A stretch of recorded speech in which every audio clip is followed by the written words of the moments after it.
Hello everyone, welcome to the channel Kashur scientist. This is your host Shahid Farooq. और आज हम लेके आ रहे हैं lecture third, linear equation in two variables का।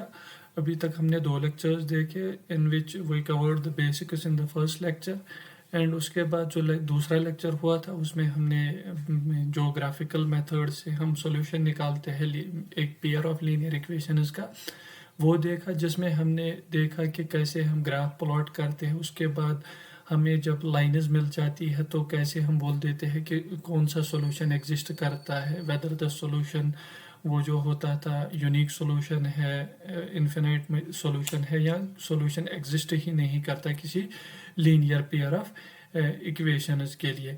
तो उसमें हमने देखा कि ग्राफ प्लॉट करना बहुत ही हेक्टिक हो जाता है, वो भी तब। अभी लास्ट लेक्चर में हमने जो भी ग्राफ प्लॉट किया था उसमें हमने खाली इंटीग्रल वैल्यूज़ लिए थे। अब अगर हमारे पास कोई ऐसे वैल्यूज़ हो जो कि डेसिमल पॉइंट से हो 1.3 समथिंग लाइक दैट, या उससे आगे भी अगर ले जाए हम डेसिमल पॉइंट्स वाले, तो वो प्लॉट करने मुश्किल हो जाएंगे। या अगर हमारे पास कोई कॉम्प्लेक्स पॉइंट्स दिए हुए हो जैसे √3/2 एंड लाइक दैट, तो this will be much hectic to plot on the graph. तो ऐसे में हमें सॉल्यूशन निकालना बहुत ही मुश्किल हो जाएगा, या हम सॉल्यूशंस को इधर उधर भी लिख सकते हैं। तो ये सॉल्यूशन निकालने के लिए लीनियर इक्वेशंस में हमारे पास और अलजेब्रिक मेथड्स है, जिसमें से हमें पहला मेथड जो पढ़ना है that is the solution of substitution method. हम सब्स्टिट्यूशन मेथड से एक linear pair of linear equations का सॉल्यूशन निकालेंगे, और वो सॉल्यूशन भी बिल्कुल एग्जैक्ट वही होगा जो हमने ग्राफिकल मेथड से निकाला है।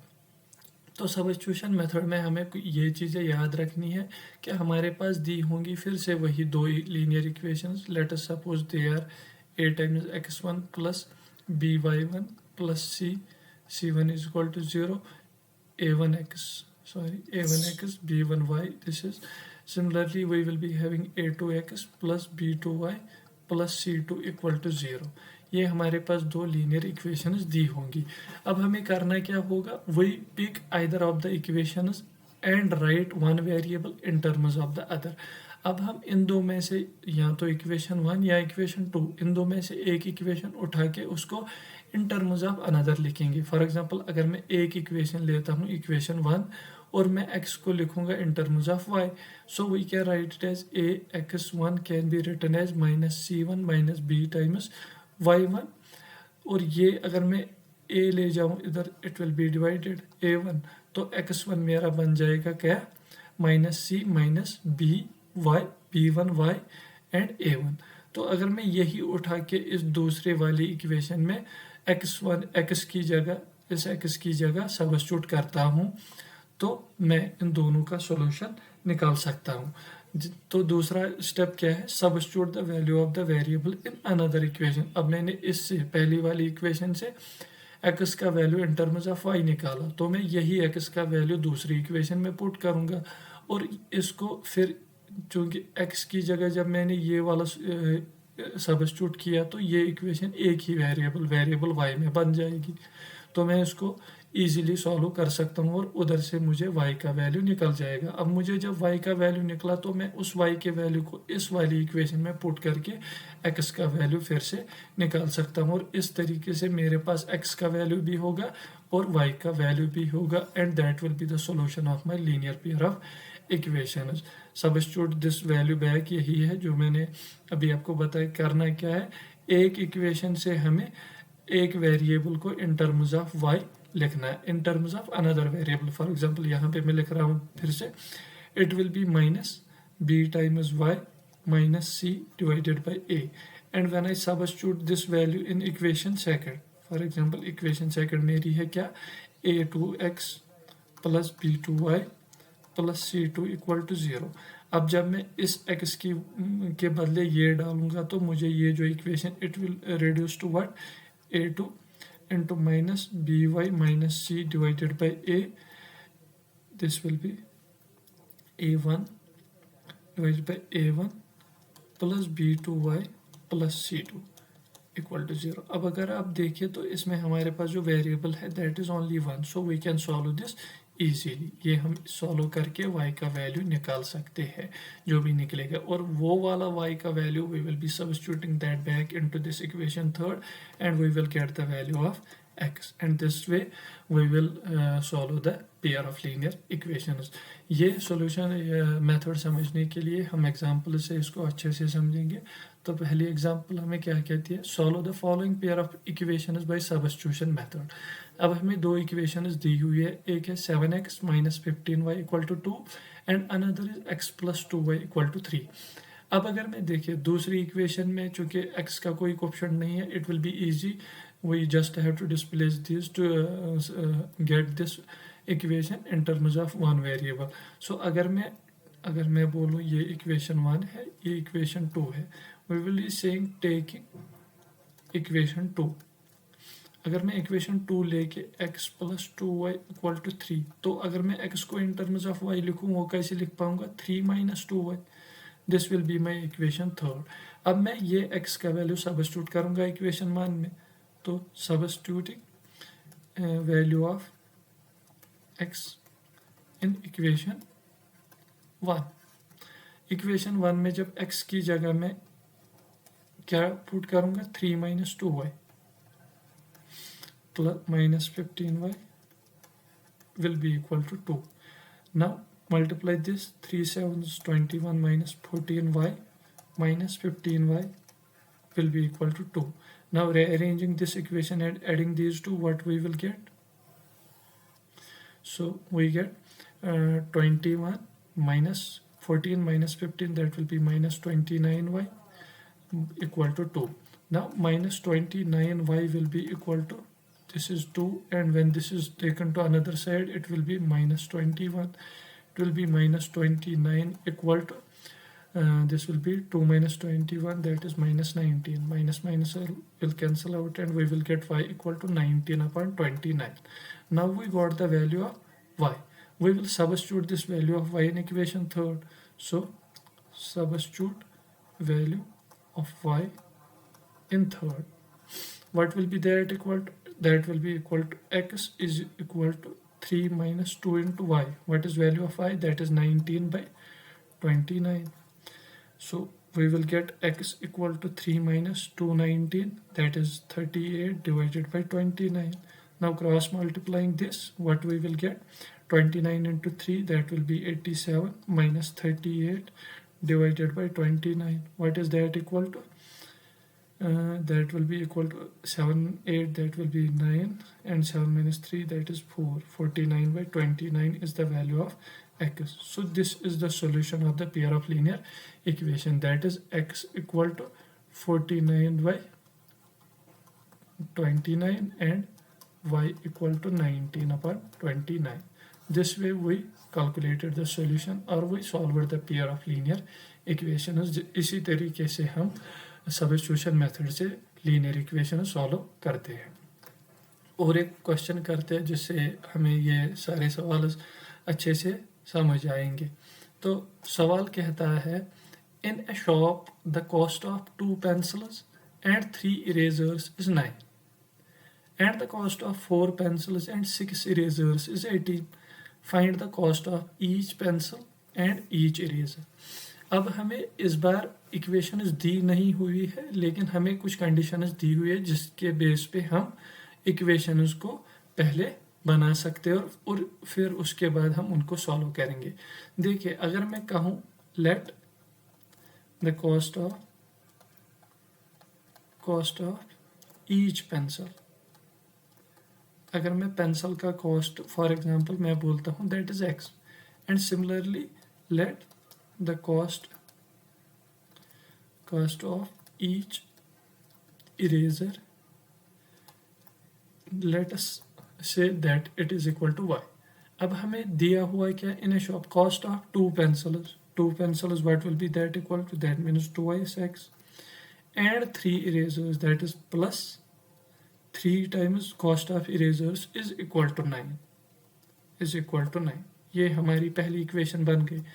इसी तरह and the cost of 4 pencils and 6 erasers, 4 pencils, cost of 4 pencils that will be equal to 4 into x, क्योंकि हर एक पेंसिल का मैंने जो कॉस रखा है that is equal to x. Similarly 6 erasers that will be equal to 6y, क्योंकि हर एक इरेजर का कॉस्ट कितना है that is equal to y। This all is equal to 18। This is my second equation. Now हमारे पास अब दो मेथड्स है, या तो ग्राफिकल मेथड से इसको सॉल्व करके निकालना है या सब्स्टिट्यूशन मेथड से। अब चूंकि हमने रिसेंटली सब्स्टिट्यूशन मेथड पढ़ा है और वही पढ़ भी रहे हैं, तो हम उसे इसी तरीके से सॉल्व करेंगे। टेकिंग इक्वेशन फर्स्ट, देखिए मैं x को लिख सकता हूँ कैसे, 9 - 3y डिवाइडेड बाई 2। अब मुझे x का वैल्यू मिल गया इन terms of y। Substituting this value in equation third, second substitute the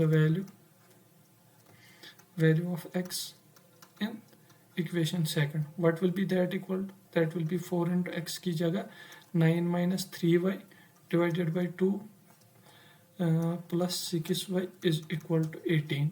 Now this 2 1s are and 2 2s are, multiply this, 2 9s are will be 18 minus 2 3s are 6, 6y plus 6y will be equal to 18. Now this minus 6y and plus 6y they will cancel and we get 18 equal to 18. Now you will be saying sir what does it mean? अब हमें left hand side और right hand side पे तो एक ही number आया, यहाँ पे भी 18 है, यहाँ पे भी 18 है, तो this is true for every value, मतलब दोनों साइड एक ही है, तो ये हर एक पॉइंट पे वैलिड है। इसका मतलब ये है, अगर आप गौर से इन इक्वेशंस, दो इक्वेशंस को देखोगे, देखिए we have got 2x plus 3y equal to 9 and 4x plus 6y is equal to 18। अब हमने ग्राफिकल मेथड में भी पढ़ा कि अगर हमारे पास दो इक्वेशंस ऐसी हुई such that they are overlapping each other, ऐसे होती थी वो, तो हम उस टाइम पे क्या कहते थे, they are having infinitely many solution. Infinitely many solution कब, जब हमारी जो दो लाइन्स थी वो अगर एक दूसरे के ऊपर कोइंसाइड करती थी, तब जाके हम बोलते थे इसका इन्फिनाइट सॉल्यूशन है। This is the condition here, वही कंडीशन बिल्कुल यहाँ है। देखिए अगर आप इन दो इक्वेशंस को देखोगे, they both are equivalent when we take common factor 2। अगर आप देखोगे दूसरी इक्वेशन में, अगर मैं 2 दोनों साइड से कॉमन लेता हूँ, it will B 2 into 2x plus 6y is equal to 2 into 8 2 into 9. This 2 and 2 will cancel, what we get, 2x plus 6y is equal to 9. So these both equations they are same. जब हमारे पास दोनों equation बराबर होती थी, तब हमारा जो coefficients का रेशो होता था, what will be that equal to, अगर आप y से भी देखोगे, we have got 2/4 is equal to 3/6 is equal to 9/18. What is that equal? 2/4 is 1/2. Similarly 3/6 is 1/2. Similarly 9/18 is 1/2. जब सॉरी डेटा ही वाइप हो गया, मैं कह रहा था कि अगर आप देखेंगे हमारी जो दो इक्वेशंस थी, इसकी वो क्या थी, वही है 2x plus 3y equal to 9, और जो दूसरी इक्वेशन थी वो क्या हमारे पास थी, 4x plus 6y is equal to 18। देखिए अगर हम रेशोज देखते, a1/a2 वो किसके बराबर है, 2/4 which is equal to 1/2। Similarly b1/b2 वो किसके बराबर है, 3/6 वो भी है 1/2 के बराबर। सिमिलरली c1/c2 वो किसके बराबर है, that is again equal to 9/18 जो कि है 1/2। और हम जानते हैं कि a1/a2 जब बराबर होता है b1/b2 होता है c1/c2, उस टाइम पे हमारे पास जो सॉल्यूशन होता है वो है infinitely many solutions, infinitely many solutions. इसीलिए हमारे पास जो, जब हमने दो इक्वेशंस ये दो सॉल्व की थी, इसीलिए हमारे पास 18 इक्वल टू 18 आया। दैट मीन्स कि हमारे पास इनका कोई यूनिक सॉल्यूशन नहीं है। There will be many, infinitely many possibilities के हमारे पास एक्स और वैल्यूज़ के, एक्स और वाई के उतने कॉम्बिनेशंस बनेंगे जो कि इन दो इक्वेशंस को सेटिस्फाई करेंगे। इस तरीके से हमने ये वाला क्वेश्चन भी किया यूजिंग सब्स्टिट्यूशन मेथड। और एक क्वेश्चन जो हमारे पास है, इट से solve 2x plus 3y equal to 11 and 2x minus 4y equal to -24 and hence find the value of the m for which mx plus 3 is equal to y। देखिए हमारे पास जो equation है 2x plus 3y equal to 11 और दूसरी equation है 2x minus 4y equal to -24। taking equation, let it be first and second. taking equation first, वो क्या है हमारे पास 2x + 3y = 11। तो x को मैं कैसे लिख सकता हूँ, 11 - 3y / 2। This is equation third and let us substitute this in equation second.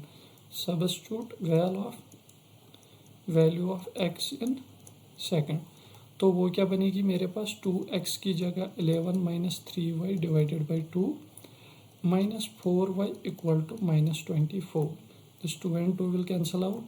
What is remaining is 11 - 3y - 4y = -24। देखिए -3y - 4y will be equal to -7y and this will be 11 = -24। अब लिख सकते हैं हम इसको, -7y will be equal to -24 + 11।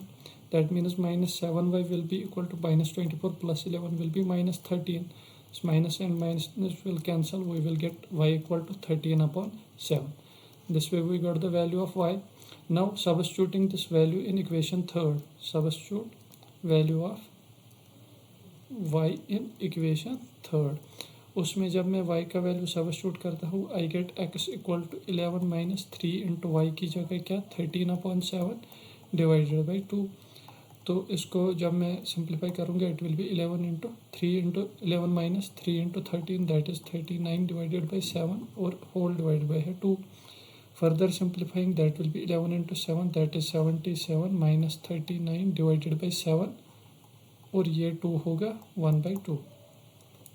तो मेरे पास जो x का वैल्यू आएगा, that is 77 - 39, that is equal to 17 - 9 is 8 and 6 - 3 is 3 divided by 7 × 2, that is 14. If I simplify it further by dividing numerator and denominator by 2, that will be 19/7. So the value of x is 19 divided by 7. This way we get the value of y as well as x. Now we have to see what is the value of m for which y is equal to mx + 3. So substituting value of y and x, we get y. What is value of y? That is 13/7 will be equal to m into x का value क्या है, 19 divided by 7 plus 3. Now if we simplify this, that will be 13/7 equal to m or 19 times m divided by 7, or cross multiplying, this will be 7 3s are 21 and this 7 will be whole divided. This will cancel out and we are remaining with 19m plus 21 is equal to 13. That means 19m equal to 13 minus 21, that will be -8, and m will be equal to -8 by 19. That is the value of m which satisfies our equation y is equal to mx + 3 after solving the equations first and second. This way we have done this question using substitution method. और एक सवाल है हमारे पास, that says 2 rails are represented by equations. This is the equation of first rail and let this be the equation of second rail. तो हमारे पास 2 trains की equations दी हुई है और हमें बोलना है कि will the rails cross each other. देखिए हमने लास्ट वाले लेक्चर में देखा कि हमारे पास जब जो लीनियर इक्वेशन इन 2 वेरिएबल का पेयर होता है, जब हम उनका ग्राफ प्लॉट करते हैं तो 3 पॉसिबिलिटीज़ होती है। या तो वो पैरेलल लाइन्स होंगी ऐसे, दैट मीन्स वो कहीं पे भी इंटरसेक्ट नहीं करेंगी और हमें उनका कोई भी सॉल्यूशन नहीं मिलेगा। और दूसरा होता है कि जब वो एक दूसरे के ऊपर बिल्कुल ओवरलैप करती है, उस टाइम पे हम बोलते हैं कि इनके इन्फिनाइट सॉल्यूशंस है। इस केस में वी हैव नो सॉल्यूशन। यहाँ पे होता है हमारा इन्फिनाइट सॉल्यूशन। और तीसरा केस जो होता है कि हमारी जो 2 लाइन्स है वो किसी एक पॉइंट पे इंटरसेक्ट करती है, तो हम बोलते हैं कि उसका यूनिक सॉल्यूशन है। हम बोलते हैं कि उसका यूनिक सॉल्यूशन है। तो हमें यही यहाँ पे करना है कि हमें दिखाना है, अगर हमारे पास इन 2 इक्वेशंस का यूनिक सॉल्यूशन आया तो हम बोलेंगे कि रेल्स क्रॉस करेंगी। अगर हमारे पास पैरेलल सॉल्यूशन आया ऐसा कि कोई सॉल्यूशन नहीं मिला, तो हम बोलेंगे कि ये क्रॉस नहीं करेंगी। तो उसके लिए let us consider these 2 equations. Let x + 2y - 4 = 0, let this be equation first, and 2x + 4y - 12 = 0 be the second equation. Now from first equation, from equation 1, we get x will be equal to minus taken to right side, that will be 4 minus 2y. Let this be equation third. We will substitute the value of x in equation second. तो equation second में जब x का value मैं put करता हूँ, x की जगह what 4 minus 2y plus 4y minus 12 equal to 0. That means multiplying, that is 4 2s are 8 minus 2 2s 4y plus 4y minus 12 equal to 0. This minus 4y and plus 4y, they will cancel each other. What are we left with? That is 8 minus 12 equal to 0, और that is equal to minus 4 equal to 0. देखिए हमारे पास ये एक ऐसी condition हो गई है, that is not possible, क्योंकि माइनस 4 0 के बराबर हो ही नहीं सकता. तो अगर ये पॉसिबल नहीं है तो हमारे पास इन तीन कंडीशंस में कौन सी कंडीशन आ रही है? We are getting the condition first this. अगर हम इन दो इक्वेशंस का ग्राफ प्लॉट करें तो they will be two parallel lines, वो किसी भी पॉइंट पे इंटरसेक्ट नहीं करेंगी. दैट मीन्स कि हमारी जो ये दो रेल्स है उनके वो पैरेलली चलेंगी, वो किसी भी पॉइंट पे इंटरसेक्ट या क्रॉस नहीं करेंगी. So the trains will not cross each other, वो एक दूसरे को क्रॉस नहीं करेंगी. देखिए अगर वो एक दूसरे को क्रॉस नहीं करेंगी, ये हमने ऐसे यूजिंग सब्स्टिट्यूशन मेथड दिखाया. देखिए लास्ट लेक्चर में हमने जो कोएफिशिएंट्स का जो वो देखा था रेशोज, उन पे बेस्ड भी अगर हम देखें, देखिए अगर हम कंसिडर करें a1/a2, what is that equal to 1/2. Similarly b1/b2, what is that equal to 2/4, which is further simplified, that is 1/2. Similarly c1/c2 अगर हम देखें, that is -4 by -12,